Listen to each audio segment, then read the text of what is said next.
মার্ডারবাদ নিয়ে কলকাতায় সাংবাদিক সম্মেলন। নতুন এক রহস্য, রোমাঞ্চে জড়িয়ে থাকবে দর্শকের শ্বাস প্রশ্বাস। রহস্য, থ্রিল এবং মানসিক টানাপোড়েনের মোড়কে আসছে এক নতুন ছবি, মার্ডারবাদ। শুক্রবার দুপুরে কলকাতার একটি নামী ব্যাংকোয়েট হলে অনুষ্ঠিত হলো এই আসন্ন থ্রিলার সিনেমার সাংবাদিক সম্মেলন। ছবির মুখ্য কলাকুশলী হিসেবে উপস্থিত ছিলেন জনপ্রিয় অভিনেতা নকুল রোশন সহদেব, অভিনেত্রী কণিকা কাপুর এবং ছবির পরিচালক অর্ণব চট্টোপাধ্যায়। দুপুর 3টে নাগাদ শুরু হওয়া সাংবাদিক সম্মেলনটি ছিল গোটা ইন্ডাস্ট্রির নজরকাড়া এক মুহূর্ত। সাংবাদিকদের ভিড়, ক্যামেরার ফ্ল্যাশ আর ট্রেলার প্রদর্শনের মুহূর্ত যেন জানান দিচ্ছিল এই সিনেমা কেবল বিনোদন নয়, বরং একটি অভিজ্ঞতা হতে চলেছে। ছবির ট্রেলার থেকেই স্পষ্ট হয়ে উঠেছে এটি কোনো সাদামাটা মার্ডার মিস্ট্রি নয়। গল্পের প্রতিটি চরিত্র যেন এক একটি ধোঁয়াশা। ছোট শহরের পটভূমিতে নির্মিত এই সিনেমা শুধুই অপরাধ নয়, বরং চরিত্রগুলির মনের ভেতরের অন্ধকার কোণ, দ্বিধা, ভয় এবং ষড়যন্ত্রকে তুলে ধরবে রোমাঞ্চকর চিত্র ভাষায়। এমন এক পটভূমিতে দাঁড়িয়ে যেখানে মানুষ মুখে এক আর মনে আর এক, এই সমাজের মুখোশ খুলে দেওয়ার প্রতিশ্রুতি রেখেছে মার্ডারবাদ। সাংবাদিকদের মুখোমুখি হয়ে অভিনেতা নকুল রোশন সহদেব বলেন, এই চরিত্রটি আমার কাছে একেবারেই আলাদা। মানসিকভাবে চরিত্রটা গভীর এবং অনেক স্তর রয়েছে। স্ক্রিপ্ট পড়ার পর থেকেই বুঝেছিলাম এটা সহজ কাজ হবে না, তবে সেই চ্যালেঞ্জটাই আমাকে টেনেছে। অন্যদিকে কণিকা কাপুর বললেন, এই সিনেমার নারী চরিত্রটি শুধুই একজন সহজ প্রেমিকা নয়, সে সাহসী, বাস্তব এবং পরিস্থিতির সঙ্গে লড়াই করে বাঁচতে চায়। একজন অভিনেত্রী হিসেবে এটা আমার জন্য সম্পূর্ণ নতুন অভিজ্ঞতা। পরিচালক অর্ণব চট্টোপাধ্যায় জানিয়েছেন, আমি সবসময় এমন এক গল্প বলতে চাই যেগুলি মানুষের মনকে নাড়া দেয়। মার্ডারবাদ সেই ধরনের গল্প যেখানে প্রতিটি চরিত্রের পেছনে একটা অতীত আছে, একটা কারণ আছে। এটা শুধু কে খুন করলো তা জানার গল্প নয়, বরং কেন করলো, কিভাবে করলো এবং তার পরিণতি কী, সব মিলিয়ে একটা টান টান থ্রিল। ছবিটি মুক্তি পেতে চলেছে 18ই জুলাই 2025। এই ছবি নিয়ে ইতিমধ্যেই দর্শকদের মধ্যে কৌতূহল ও উত্তেজনা তুঙ্গে। সোশ্যাল মিডিয়ায় ট্রেলার ঘিরে চলেছে বিস্তর আলোচনা, যার জেরে এই ছবিকে ঘিরে প্রত্যাশাও ক্রমেই বাড়ছে। পরিচালক এবং প্রযোজক সংস্থা আশাবাদী মার্ডারবাদ শুধু রহস্যপ্রেমী দর্শকদের নয়, সব ধরনের সিনেমা প্রেমীর মনে জায়গা করে নেবে। ব্যুরো রিপোর্ট, আমাদের টিভি। ये जो पिक्चर जो बना है, तो बंगाली जो श्रोता है, दर्शक है, उसके लिए आपका तरफ से क्या बात है?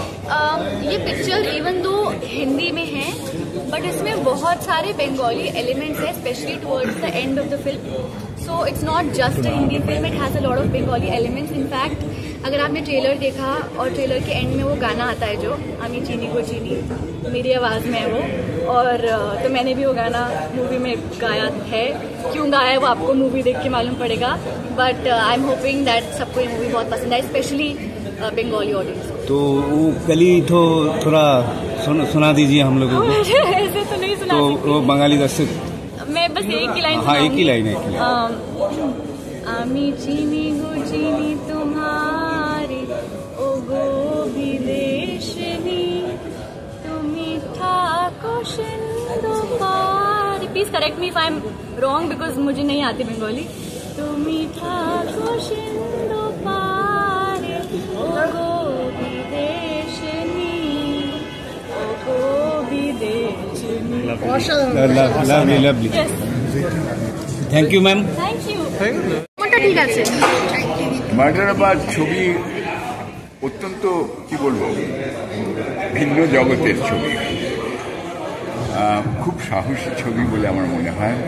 গল্প বিস্তার যেটা, সেটা আমাদের সাধারণ ছবি বলতে যা বুঝি বাংলা বা হিন্দি বা ইংরেজিতেও, কমার্শিয়াল সিনেমা একেবারেই নয়, খুবই আলাদা, ডেয়ারিং, কারেজিয়াস এটসেট্রা।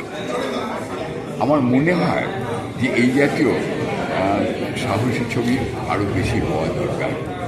তাহলে পরে ওই যে ব্রেক দ্য ব্যারিয়ার্স, মানে কতদূর বলা যায় তারপরে আর যাওয়া যায় না।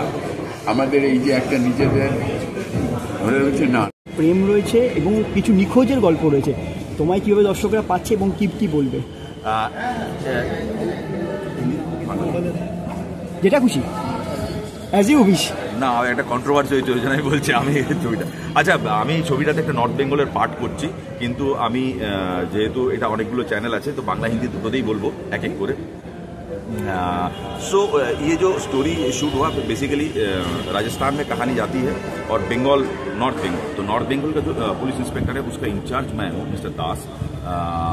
और तहकीकात में एक काफ़ी इसका मतलब काफ़ी मतलब मनीष वर्मा जो कैरेक्टर करता है, जो राजस्थान का पुलिस ऑफिसर है, वो तहकीकात करने के लिए नॉर्थ बंगाल आता है और मैं काफ़ी मदद करता हूँ। और लास्ट में क्लाइमैक्स में भी हम दोनों हैं। इसमें ये इसका जो स्ट्रक्चर है शेक्सपियरियन स्ट्रक्चर की तरह है। मतलब आप बिलीव नहीं करोगे, रात 1:30 बजे मुझे पढ़ने के बाद मैंने अर्नब को फ़ोन किया, कैन आई कॉल यू, क्योंकि वो कभी कभी लंदन में रहते हैं, कभी कभी इंडिया में रहता है। तो बोला हाँ सर करिए, और पढ़ने के बाद बोला तुमने यार शेक्सपियरियन स्ट्रक्चर दिया इसमें, और मुझे काफ़ी बहुत ही मज़ेदार लगा। सो उन्होंने बोले सर करेंगे नहीं करेंगे, because it's not the main role और द बट अल्टीमेटली जो कैरेक्टर बना, I am very very happy with the character. And Arnab इस उम्र में ही is one of the youngest director I have ever work. You see it's a very very difficult thing. आप बाहर से पढ़ के आते हो, कलकत्ता से आप मुंबई आते हो, पिक्चर आप लिखते हो, प्रोड्यूस करते हो, डायरेक्ट करते हो, इट्स ए ह्यूज जॉब। सो मेरी तरफ से तो अर्नब को बहुत बहुत बधाई, और अर्नब ने ह्यूज टास्क करके दिखाया। आप सभी को मालूम है कि एक पिक्चर को पर्दे तक लाना कितना बड़ा काम है। आज के डेट पे तो मार्केटिंग ह्यूज काम है, और इंद्रनील है बहुत अच्छा काम चल रहा है। All the best to our team of Murderbaaz. और आज ट्रेलर तो रिलीज हो चुकी है, लोगों को बहुत पसंद आ रहा है। इसमें सस्पेंस भी है, इश्क भी है, तहकीकात भी है, और इसमें डीओपी है Vinod Pradhan sir. I am very very happy to be a part of. Thank you. Thank you. Modelling এর মাধ্যমে নিজের ক্যারিয়ার গড়তে চান, ফ্যাশন জগতে নিজেকে প্রতিষ্ঠিত করার সুযোগ। মডেলিং শিখে নিজেকে প্রতিষ্ঠিত করুন। কোথায় শিখবেন ভাবছেন তো? না, এখন আর মডেলিং শিখতে কলকাতা কিংবা মুম্বাই যেতে হবে না। আপনার শহর ধূপগুড়িতে থাকছে ফ্যাশন জগতে দীর্ঘদিনের অভিজ্ঞতা সম্পূর্ণ ডিজাইনার, স্টাইলিশ কোরিওগ্রাফারের থেকে মডেলিং শেখার সুযোগ। চলে আসুন এই ফ্যাশন স্টুডিওতে। এখানে cat walk, basic of fashion and style, stage and ramp technique, personality development, rhythm coordination, performance in photoshoot শেখার সুযোগ। চাইলে তৈরি করে নিতে পারেন নিজের পোর্টফোলিও। যোগাযোগের ঠিকানা এই ফ্যাশন স্টুডিও, অর্পণ তরফদার, অরবিন্দ পল্লী, ধূপগুড়ি, জলপাইগুড়ি। আমাদের ফোন নম্বর 8967105264 অথবা 6295808781। তাহলে আর দেরি কিসের? ফ্যাশন জগতে নিজেকে মেলে ধরতে আজই যোগাযোগ করুন। সেই সাথে আমাদের এখানে প্রি ওয়েডিং সহ অন্যান্য যে কোনো শ্যুটের জন্য ডিজাইনার পোশাক ভাড়ায় পেয়ে যাবেন।